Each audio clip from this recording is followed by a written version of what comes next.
Rain fell in cold sheets over the crumbling rooftops of Southside Chicago, washing cigarette butts and broken glass down narrow gutters where streetlights flickered like dying fireflies. Layla Burns, 21, pulled her hoodie tighter around her face as wind bit at her soaked jeans. Her sneakers' cheap, off-brand canvas squelched against the pavement, each step a wet slap that echoed between the alley walls. Her shift at Rico's Grill had ended an hour ago, but she'd stayed late to clean up after a manager, too drunk to remember her name. In her jacket pocket, $16 in tips, a bus pass, and a folded pharmacy receipt for her sister's heart meds that she couldn't afford to fill. She didn't cry. Layla had forgotten how to cry 3 years ago when her mother died in a hospital waiting room because they couldn't pay for an overnight bed. Since then, life wasn't about feelings. It was about surviving. She wiped rain from her cheek and crossed into the alley that cut through to her block, keeping her head low. The shortcut wasn't safe, but neither was being late with her sister's soup, and the weather forecast promised sleet. Then she heard it. The sharp, slick whisper of footsteps, not behind her, beside her, in the shadows. A figure stepped out beneath a rusted fire escape, too close, breath sharp with liquor and something sourer. "Hey, baby," he slurred. "You lost?" Her stomach dropped. "I'm not interested," she said, firm but even, reaching for the pepper spray she always carried in her pocket. It was old, half-dried out, but it made her feel like she had some kind of control. He grabbed her wrist. She didn't scream. She twisted her arm fast, stomped hard on his foot, and spun to run. But the alley was slick, her shoe slid, and her balance betrayed her. He lunged, her bag fell, the receipt floating like a ghost. Then came the sound of tires, a low growling engine, headlights sleek, sharp cut through the rain as a black Bentley pulled into the alley like it owned the place. The man stumbled back, blinded. The car door opened, slow and precise, like a scene in a movie. A man stepped out. He didn't speak right away. He didn't have to. He was tall, dressed in a tailored black coat that didn't belong in this part of town. The collar popped against the wind like armor. His dark hair slicked back in the rain, face carved like something Roman, sharp jaw, clean cheekbones, mouth set in a line that didn't flinch. But it was his eyes that struck Layla. Cold, pale, calculating. The drunk mumbled something and vanished like smoke. The man watched him go with zero interest. Then he turned to her. "You handled that well," he said, voice deep, flat, British-tinged. She blinked, rain running down her lashes. "Who the hell are you?" He reached into his coat, pulled out a card, black, matte, heavy with gold lettering, and held it out. She didn't take it. "I'm Damien Valtro," he said, CEO of Valtro International. Layla stared. She'd heard the name once, maybe on the news. Billion-dollar mergers, ruthless in boardrooms, no public relationships, definitely no reason to be in her alley at midnight. "Congratulations," she said, backing away. He didn't move. "I saw what happened. I also saw you keep your head. That's rare." "And that means what exactly?" He studied her for a beat. "It means I'm offering you a job. 1 month. You pretend to be my girlfriend. You'll be paid generously." She laughed. "You're out of your mind." His gaze didn't waver. "Maybe. But I pay well, Miss Burns, and I think you could use the money." He hadn't asked her name. He knew it already, and suddenly she wasn't cold anymore. She was afraid. Layla didn't say yes that night. She didn't even take the card. She picked up her bag, brushed the mud from her knees, and walked away with her pride stitched together by threadbare anger and caffeine. But when she got home, if you could call the roach-infested studio apartment above a pawn shop home, she found her little sister curled up on the couch, coughing weakly into a towel that had seen better days. The soup had gone cold on the stove. The thermometer read 102.7. Layla stood in the dim kitchen, still soaking, staring at the bottle of expired ibuprofen and the unopened pharmacy bill taped to the fridge. $143.27 due. Past due, stamped in red. She thought of the man in the Bentley, of his voice, his eyes, the way he'd said her name like it was already his. She hated him for it, and she called the number on the card. Damien Valtro lived in a world made of marble and glass. His penthouse took up the top 2 floors of a tower that touched the clouds, where city lights looked like distant galaxies, and silence was carved into stone countertops. He didn't smoke. He didn't drink. He didn't smile unless it cost someone else something. His life was engineered, routines, meetings, strategy, control. But control had slipped recently. His company was in the middle of a delicate merger with a family-run French vermold. Money. Traditional values. No tolerance for scandal. Investors had begun whispering after his ex-fiancée, socialite and heiress Sierra Linton, sold stories to the tabloids about his emotional detachment and intimacy issues. A rumor about him preferring to pay for affection had cost the company 2 major deals. His board was uneasy. His publicist was desperate. So Damien had made a decision, not to fix his image with another polished heiress or socialite who'd leak texts after the breakup, but with someone no one would expect, someone no one could trace, someone he could control, a woman from the slums, unconnected, untainted, untouched, a girl like Layla Burns. When she showed up at his building 3 days later, clothes clean but cheap, eyes wary but unflinching, Damien knew he'd made the right call. The doorman tried to stop her. Damien overrode it from his phone. "You're late," he said, when she stepped into his living room, dripping from snow she'd walked through, just to avoid paying bus fare. "I didn't say I was coming," she replied. "I just came to hear what kind of madness you're proposing." He poured her tea, motioned for her to sit. She didn't. Instead, she walked to the glass wall and stared out over the city like it was a lie. "I want you to pretend to be my girlfriend," he said, cutting to the chase. "For 30 days. Public appearances, fundraisers, dinners. You'll stay here, dress appropriately, smile when needed, no actual intimacy required, unless you change your mind." Her jaw tensed. "Why me?" He walked over, standing a few feet behind her. His reflection hovered beside hers in the glass, his sharp suit and her dollar store hoodie. "Because no one would ever believe it's real," he said softly. "Which makes it look real." Layla turned. "That's twisted." Damien smiled faintly. "That's business." She didn't agree right away. She set rules, strict ones. He would not touch her. He would not speak to her outside of events unless necessary. She would have her own room, and if he broke any of those, the deal was off. He agreed to every word.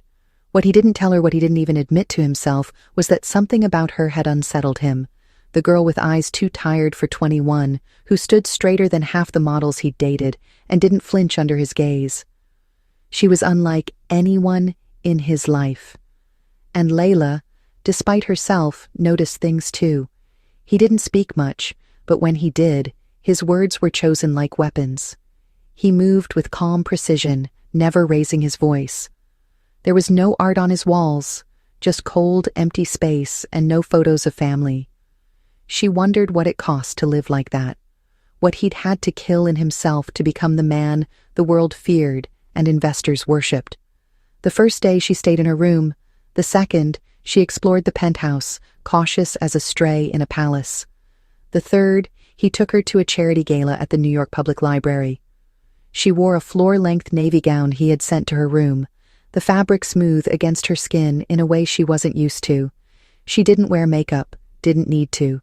Her eyes told every story. He offered his arm. She hesitated, but she took it, and just like that, the world saw them together, and everything began to change. The gala was a blur of chandeliers and whispers, champagne flutes clinking under vaulted ceilings while old money mingled with polished pretense. Layla walked beside Damien like she belonged there, but inside, her heart pounded against the silk of her borrowed dress. He had told her what to expect, where to stand, when to smile, what to say if cornered. yet nothing could prepare her for the weight of being watched, not just by cameras or investors, but by women in designer gowns whose smirks said, "She doesn't belong." Damien, however, played his part to perfection. He greeted people with icy civility, nodded at CEOs and diplomats, and never once let go of her hand. That shocked her more than anything. His touch wasn't possessive, but grounding, steady, like an anchor. She'd expected indifference. What she got was presence. It unsettled her. When Gregory Hayes approached Damien's longtime rival and the man who had tried to undercut his last acquisition, Layla felt the shift before Damien even spoke. The air thickened. Damien's hand tightened just enough to let her know. This one mattered. "Well," Gregory drawled, eyes sliding over her like oil, "I see you've traded up from your usual ice queens. Refreshing." Damien didn't smile. "Jealousy doesn't suit you, Gregory." Layla said nothing, but when Gregory leaned in, murmuring, "Careful, sweetheart. Men like him don't keep girls like you," she tilted her chin, stared him down, and replied with a voice as sharp as glass, "Men like you only wish they could." That night, Damien didn't speak in the car. He drove with one hand on the wheel, the other resting on his thigh, knuckles white against his tailored slacks.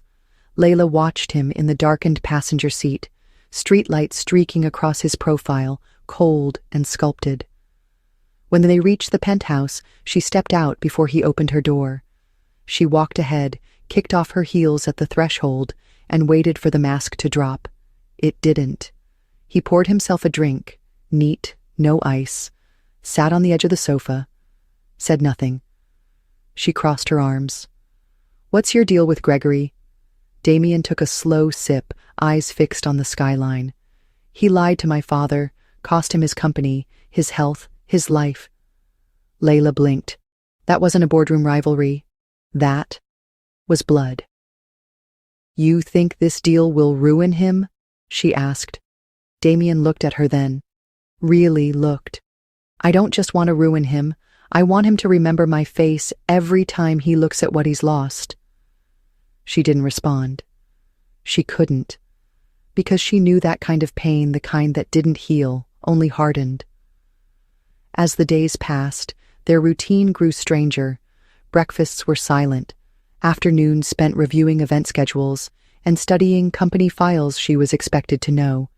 Dinners in suits and gowns, pretending to be lovers under flashing cameras. But in the stolen hours between all the moments, no one saw Layla started to notice things. The way Damien kept a photo in his office drawer, not framed, just folded. A boy and a man on a fishing boat. The boy was him. The man she assumed was his father. Or the way he slept, light always dressed. Like he didn't trust the dark. She noticed, too, that he never looked at her the way men in her neighborhood did. Not like she was cheap or easy or one mistake from being ruined. He looked at her like she was unfamiliar, like he was trying to solve a puzzle no one else had bothered to read. And she was starting to soften. Against her better judgment, Layla began to anticipate his presence, the sound of his voice when he asked if she wanted tea, the briefest glance of concern when she shivered at night. Once, he caught her crying not loudly, just a single tear sliding down her cheek after a phone call with her sister's doctor, and he didn't say a word. He just handed her a box of tissues and walked away. But the next day, a new pediatric cardiologist had called her directly, introduced by Damien Valtro. That was the first time she realized he'd been listening, not pretending, actually listening. Still, she kept her rules, still wore her invisible armor, still reminded herself, this is fake, he doesn't want you, he wants an image. But then came the opera. Damien hated events he didn't control, but a French board member was obsessed with Verdi, and so they went. Layla wore a backless black gown, her hair twisted in soft waves, a single diamond pin at her temple. Damien watched her from the elevator reflection, not openly, but she saw it, the way his fingers tapped once against his leg when she walked past him. At intermission, he offered his arm again, but this time she slipped hers through without hesitating. They didn't talk. They didn't need to. Something had shifted quietly, like snowfall in the dark. That night she found herself lingering by the window in the living room, still in her gown, barefoot now, the city stretching below like a dream she once told herself to forget. Damien joined her, no drink this time, no pretense. He said her name, just once, Layla. She turned, and when his hand brushed hers, not grabbed, not demanded, just touched, she didn't pull away. He leaned in, not fast, not forceful, gave her time, gave her space, and when his mouth touched hers, it wasn't lust.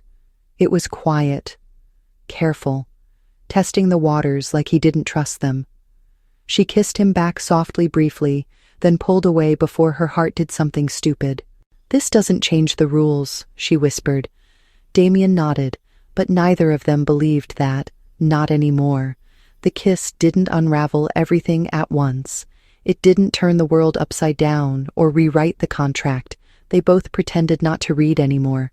It was just a single moment, stretched thin in memory, delicate as breath and sharp as silence. But after it, nothing felt quite the same. Layla noticed it first in the way Damien lingered near her. Not obvious, just a few seconds longer than necessary. He'd pause by the kitchen doorway when she made tea, ask about her sister with an ease that didn't feel rehearsed, sit across from her during breakfast with a paper he barely looked at. She noticed, too, that he had stopped calling her Miss Burns in private.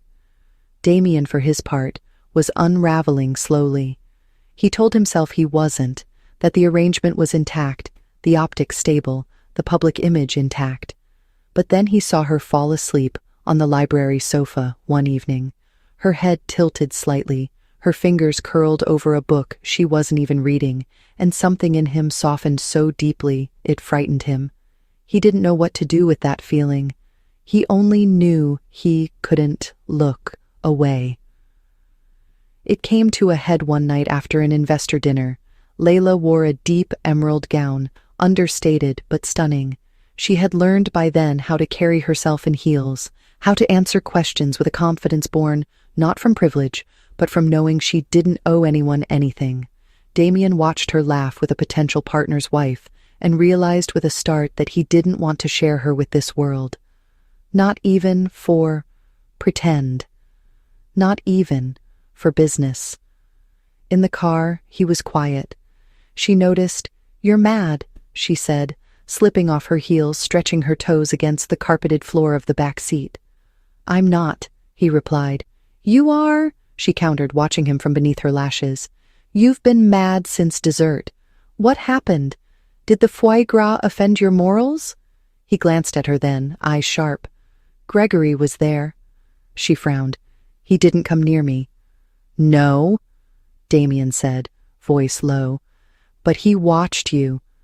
The way he used to watch women he thought he could buy." Layla exhaled slowly. "You think he knows this is fake?" Damien didn't answer, which was answer enough. That night, she couldn't sleep. She paced the penthouse barefoot, the marble floors cold beneath her skin, the city lights blinking through the glass like judgment. When she passed Damien's study, the door was open. He sat at his desk, shirt sleeves rolled, tie discarded, staring at an old photo. She stepped inside before she could stop herself. "Is that your father?" she asked softly. He didn't look up. "Yes. He looks kind. He was.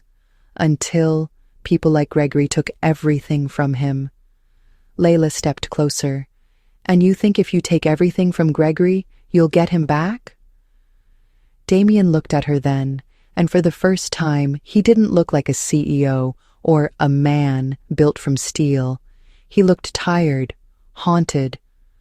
"I don't know," he said quietly, "but it's all I have left of him, and if I don't finish what he started, then maybe I don't deserve his name." Layla sat beside him, careful not to touch.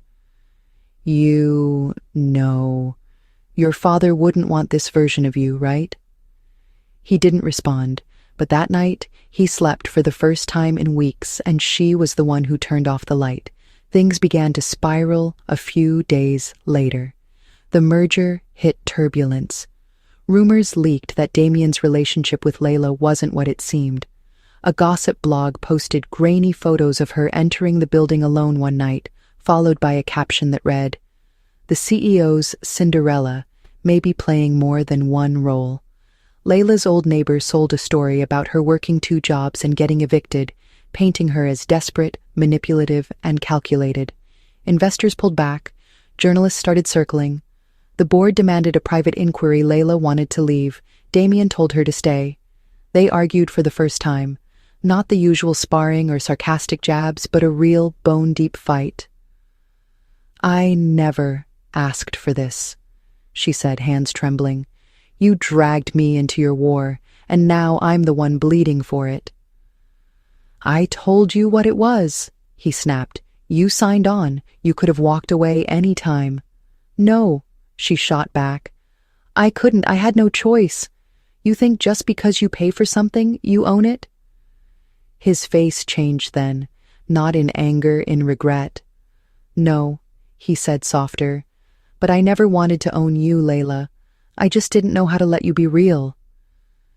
She stared at him, chest rising and falling, and realized the thing they'd both been afraid of had already happened. The fake relationship was over, but the real one had begun. It wasn't perfect. It wasn't clean, but it was honest. That night, they sat together in silence on the balcony. She told him about her mother's death, about the promise she made to never give herself to a man who didn't see her worth. He told her about his father's last words, whispered in a hospital bed before the machines took over. "Make it mean something." She leaned into him then, slow and certain, her head resting on his shoulder. His arm wrapped around her waist, and for the first time, no one was performing and no one was pretending. The storm didn't come all at once. It arrived quietly, like most disasters worth remembering. A single email, a single subject line, from Gregory Hayes, sent to Valtro International's executive board. Subject: Damien's girlfriend. Attached: a blurry screenshot of Layla entering the penthouse building with a caption suggesting escort services. The implications were venomous. The intent was clear. When Damien saw it, his jaw locked. He didn't storm out. He didn't throw his glass against the wall. He just stared at the screen, eyes cold, breath steady, until the silence felt like it would crush the room. Layla sat at the edge of the sofa, arms wrapped around herself. She had seen the image, too. Her stomach churned not from guilt, but fury. She had walked that hallway. That night, she'd brought takeout and cough syrup for Damien when he was sick. The security camera had caught her from the wrong angle. And now it was being used like a weapon. "You think they'll believe it?" she asked, voice quiet. "They already do," Damien replied. The board called for a meeting. The merger froze. One of the French investors pulled out, citing concerns regarding executive credibility. In private, Damien was summoned and asked whether Layla was a liability, whether she was worth it. He didn't answer, and that, in the world of billion-dollar deals, was an answer. Layla packed that night. She didn't tell him. She couldn't look at him and wonder whether he was still playing pretend, whether this version of her poor girl turned polished stand-in was only worth keeping when it benefited his empire. He found her by the elevator. "You're leaving." She nodded. "You think I'm choosing the deal." She turned to face him, arms full of her cheap duffel bag and dignity. "I think you're afraid, not of the board, of what it means if you choose me." He didn't deny it. He didn't beg. He just stepped aside, let the elevator doors close, and watched her disappear floor by floor through cold metal and silence. 2 nights passed, then 3. And Damien unraveled, not with whiskey, not with sleep. He unraveled in the way only men who thought they could control everything eventually do, by realizing they had no idea what to do with the one thing that ever made them feel alive. The penthouse felt larger now, emptier. Her scarf still hung on the arm of the couch. Her laughter still lived in the echo of the marble hallway. Her ghost touched every surface, but she was nowhere to be found. The news kept spiraling, more headlines, more innuendo. Layla's name dragged through tabloids, online commentators dissecting her life, her background, her intentions. No one printed the truth, that she had never asked for any of it, that she had tried to leave before she could fall in love with a man who didn't know how to let people in. Then came the gala. The final event of the quarter, Valtro International's annual charity night. Cameras, investors, press. Damien stood on stage in a perfect black tuxedo, delivering a speech he hadn't written for a cause he barely remembered, while every flashbulb looked for the woman who wasn't beside him. He didn't finish the speech halfway through. He paused. Then he stepped back from the podium, and he left. Security tried to follow. He didn't let them. Layla stood at the back of a community shelter 3 miles away, helping unload food for families displaced by housing fraud. She wore jeans, a flannel shirt, and no makeup. Her hands were covered in flour. Her hair was pulled back in a knot that kept slipping. She didn't hear the door open behind her. She didn't turn until she heard his voice. Layla. She froze, turned slowly. He stood in the doorway, tuxedo still perfect, eyes anything but. "I left," he said. She blinked. "The gala?" "No," he said. "The deal." He stepped forward. "I told them I wouldn't sign, that I'd rather walk away from all of it than spend another day pretending you didn't matter." She stared at him, heart pounding in her throat. "They told me I was insane," he added, "that a man like me doesn't throw away a billion-dollar merger for a girl who used to serve fries and cough syrup." "And what did you say?" she whispered.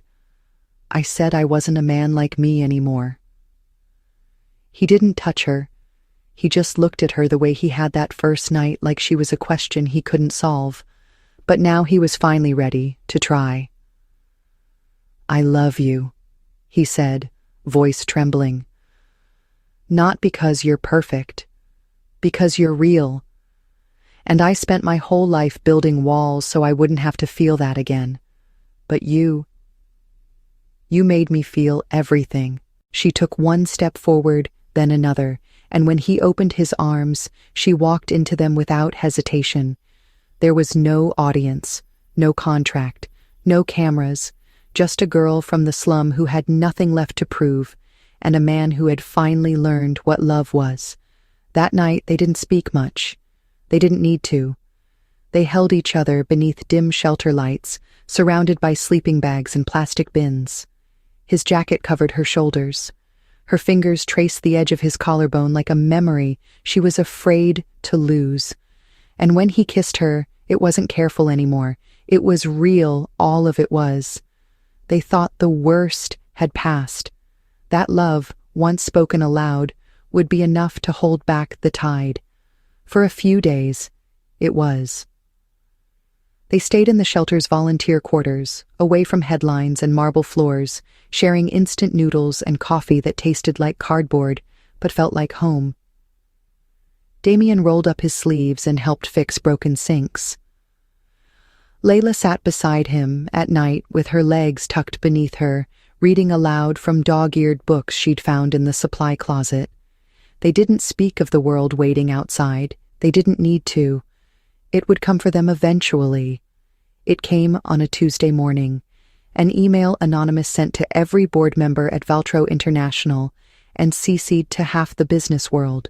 Inside were scanned documents, medical bills with Layla's name on them, apartment eviction notices, social media screenshots taken years ago of her asking for money to pay for her sister's medicine, and a message written in bold. She played him.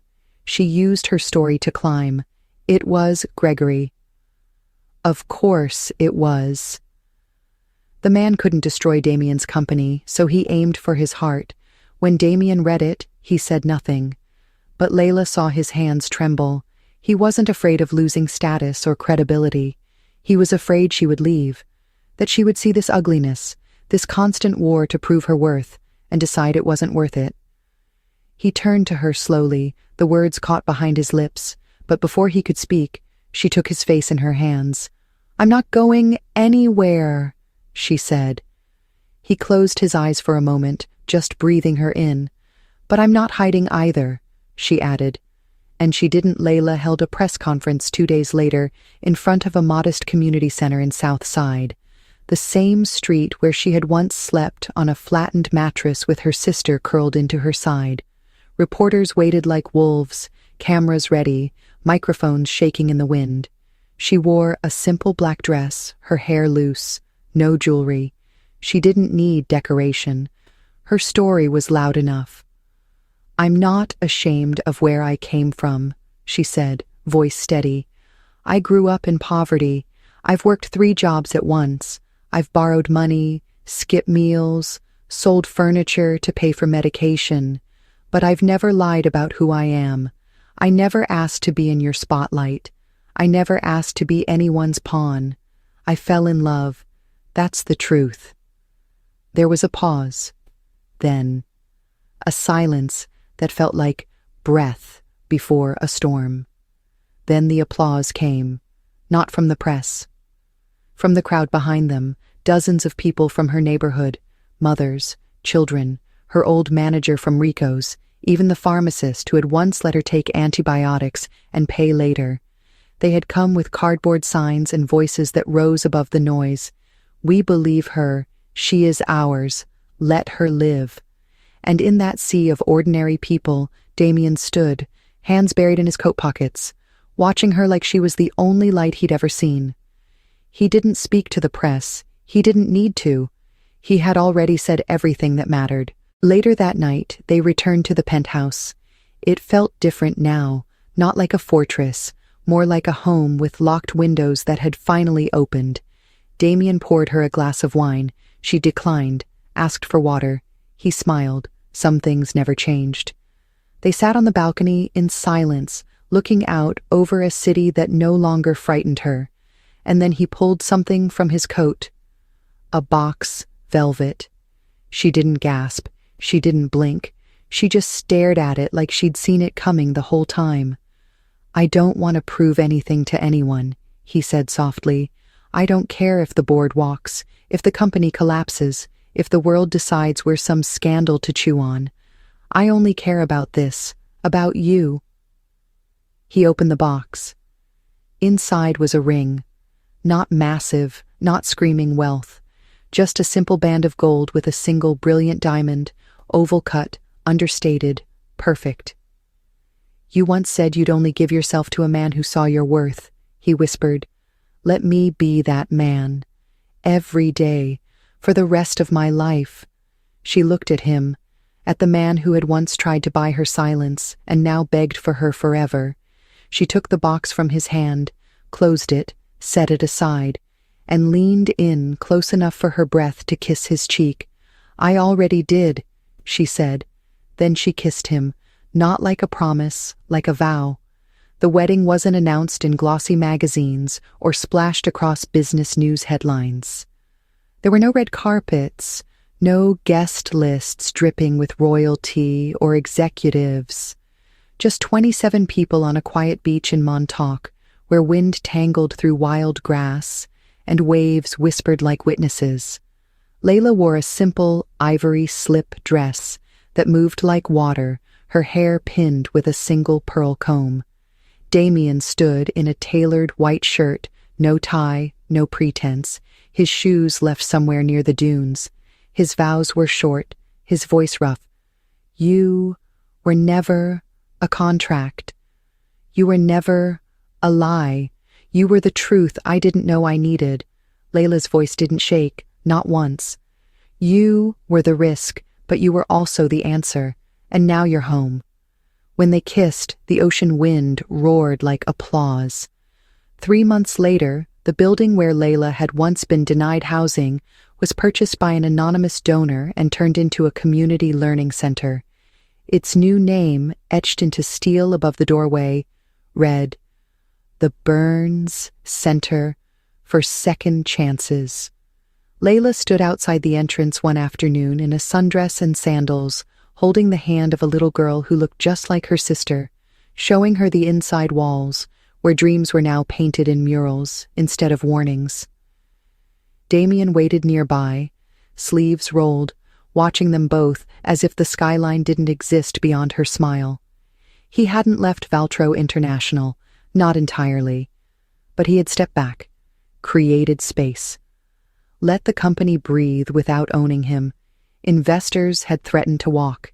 He let them. New ones came, ones who valued what he was building now, not just a business, but a legacy born from change.